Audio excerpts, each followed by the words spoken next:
My name is Elena Ross, and the last family dinner I attended ended with my father looking me in the eye and saying, "You don't belong at this table, not until you have something to show."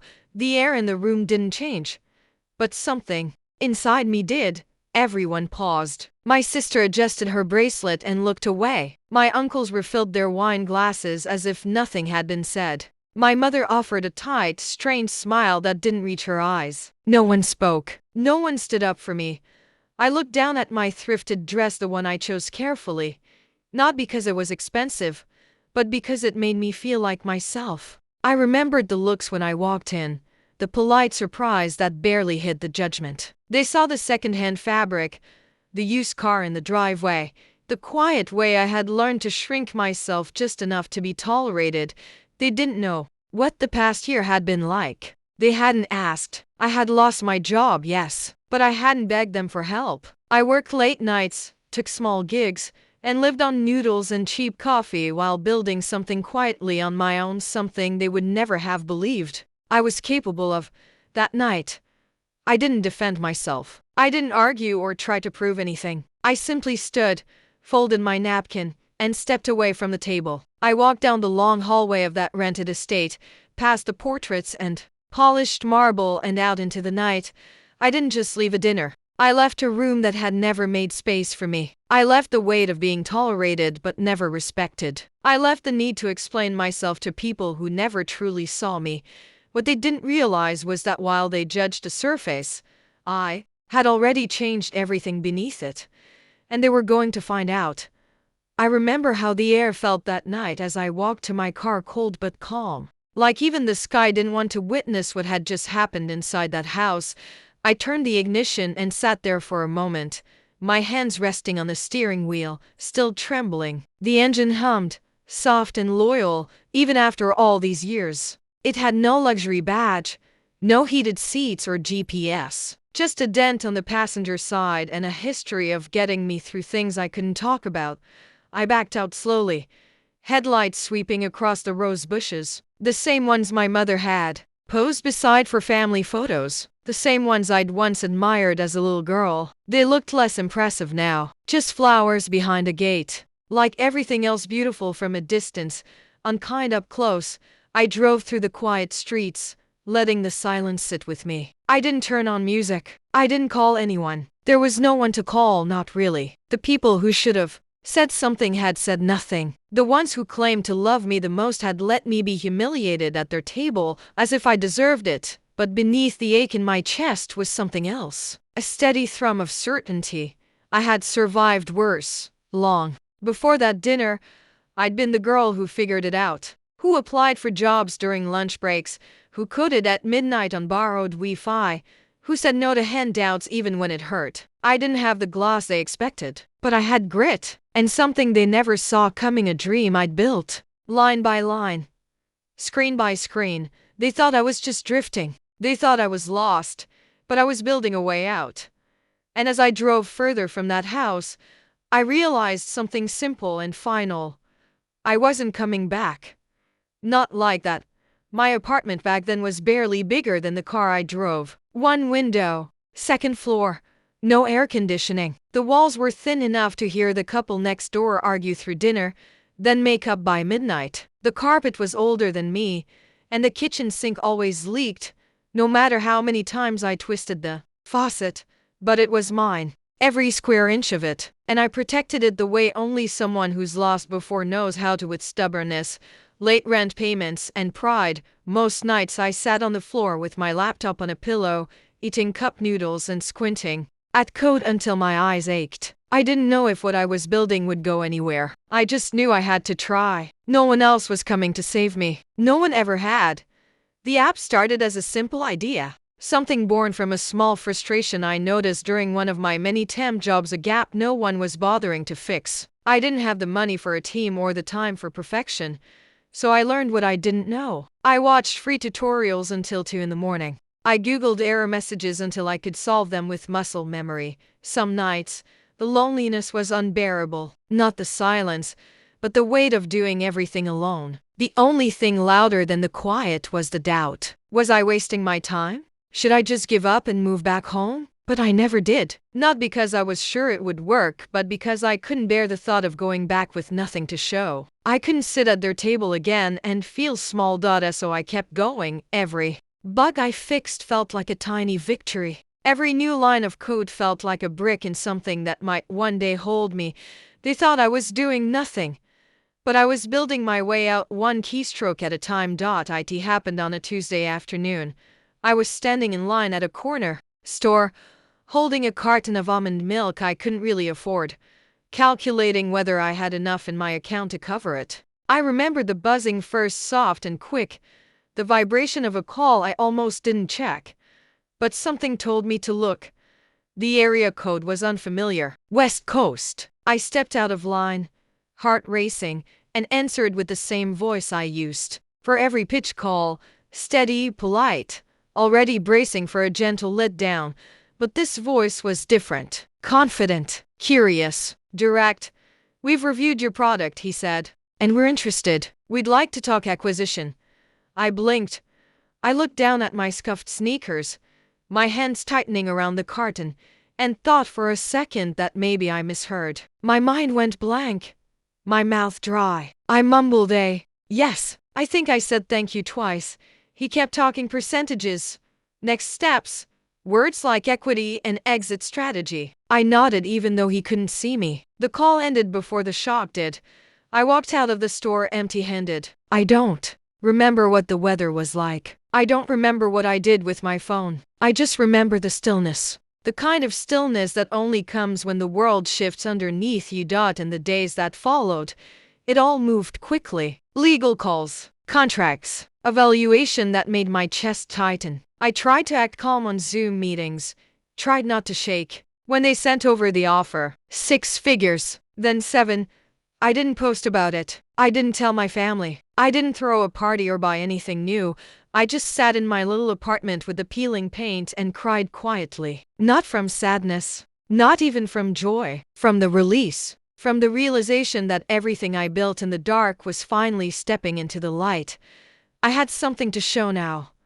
And I chose silence, because soon, that silence would speak for me. I didn't make an announcement.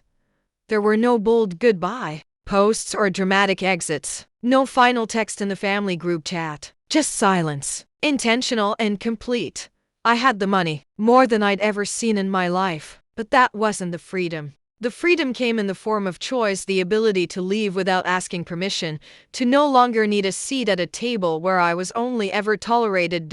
So I packed up my apartment. Not in a rush, not with excitement, just quiet efficiency. Folded my thrifted clothes, wrapped my second-hand mugs, and donated the chair with the wobbly leg. I left behind the things that had carried me, grateful but done.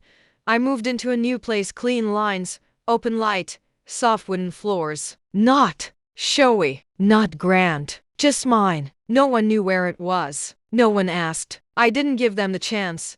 They continued without me. I could see it online, filtered photos, cousin birthdays, champagne toasts, everything curated for perception. Perfect smiles in rented spaces, my absence cropped out like I'd never been part of the frame. No one reached out. I think they assumed I was still struggling, still small, still the girl in the thrifted dress. Let them tell each other that I faded, that I drifted away, because the truth was, I had chosen peace over performance, solitude over small talk. I didn't want to be forgiven by people who never even said they were sorry. I wanted distance, and I had it now, not just physically, but emotionally. The kind that doesn't beg to be understood. The kind that says, you don't need to believe in me anymore. I already did. They dismissed me because I had nothing to show, but I had built something powerful in their absence, and the day would come soon when I'd show them. Not through words, not through revenge, but through ownership. It started with a listing. A luxury property, newly posted. White stucco walls, tall arched windows, and a manicured garden that felt too symmetrical to be real. I clicked on the photos without thinking, just browsing. But halfway through the gallery, I froze. The dining room, the long glass table, the gold chairs, the chandelier I'd stared at while trying to swallow humiliation. It was the house. That house. The one where they dressed up and tore me down. Where they laughed at my silence. Where I wiped tears with linen napkins and walked out the front door like I'd never return. Now it was for sale. I didn't hesitate. I didn't send it to a realtor. I didn't ask for a tour. I contacted the listing agent directly, using a shell company I'd quietly formed after the acquisition. No one knew my name. No one needed to. I didn't want them to see it coming. The paperwork took a few days. Not long. I signed documents in clean, air-conditioned offices, transferred the funds in a single click. No loans, no questions, no co-signers, just my signature. They handed me the keys on a Thursday. I drove out. There alone, pulling into the same curved driveway where my car once looked out of place. I stepped out, this time wearing jeans and an old sweatshirt. No performance, no armor. The inside was untouched, still polished, still cold. I walked into the dining room and stood exactly where I had been seated that night. I could still see the ghost of that moment, the smug glances, the clinking forks, the sentence that changed everything. You don't belong at this table.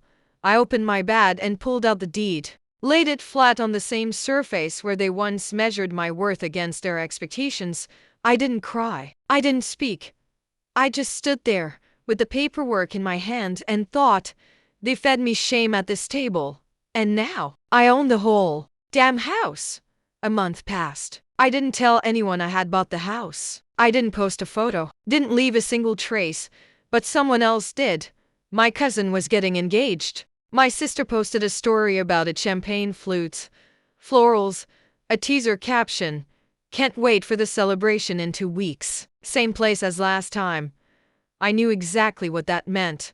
They had booked the house again. The same dining room. The same cold marble floors. They were going to gather around that table once more, toasting new beginnings in the place they once used to end me. Only this time, they didn't know who owned the key.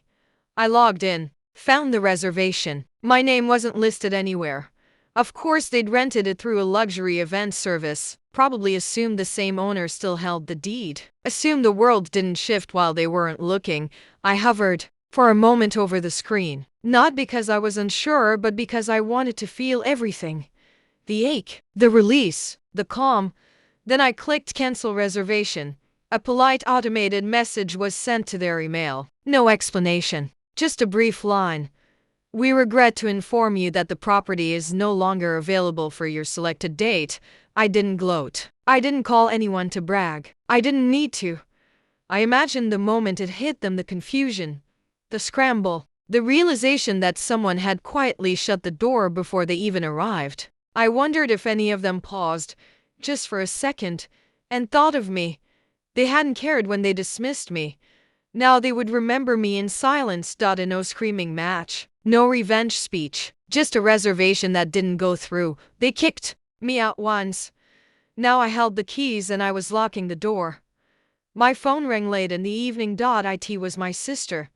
I hadn't heard her voice in months. Not since the dinner. Not since she looked away while they laughed at me, pretending not to see the way my father's words landed like glass across my chest.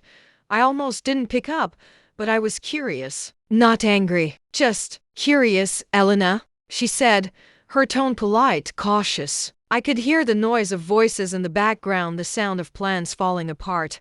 We just got word that the venue canceled. The house. Did you have something to do with that? I paused, letting the silence sit between us. Not cruelly, just long enough for the weight of it to settle. I own it now, I said softly. She didn't respond right away. I could hear her breath catch, hear the quiet unraveling, the math she was doing in her head, the questions she wouldn't dare ask out loud. How?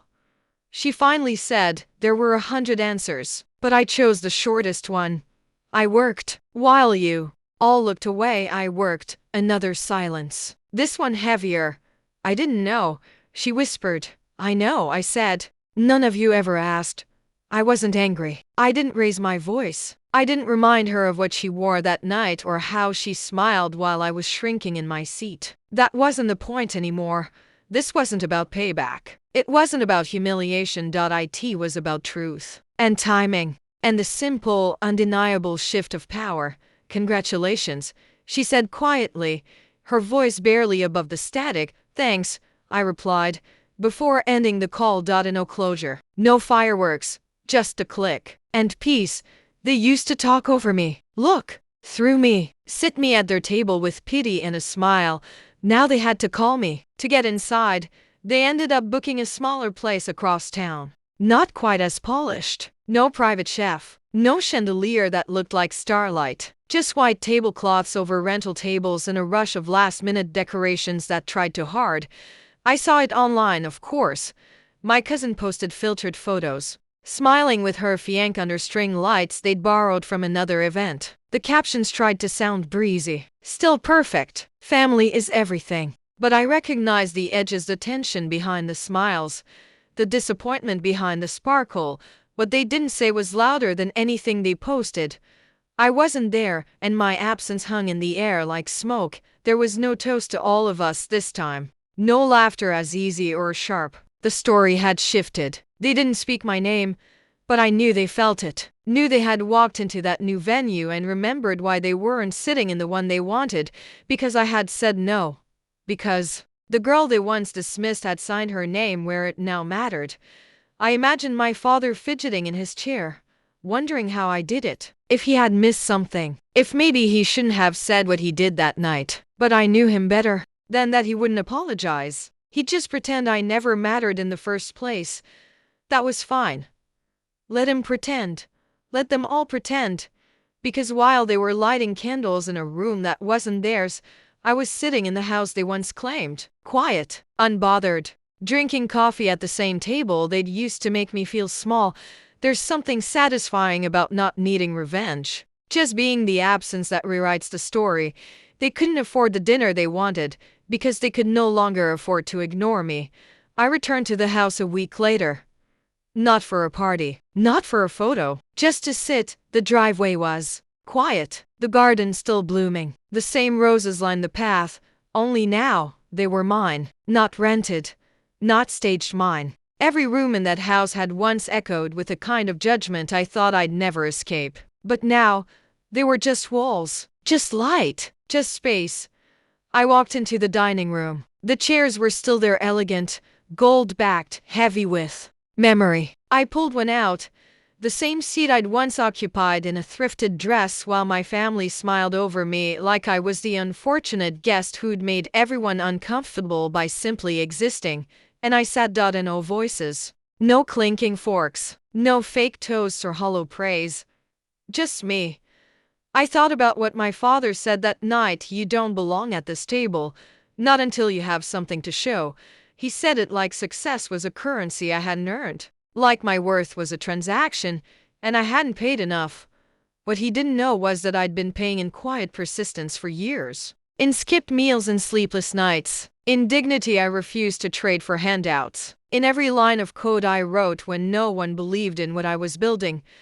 I didn't have to prove anything anymore. Not to him. Not to any of them. Because I did have something to show.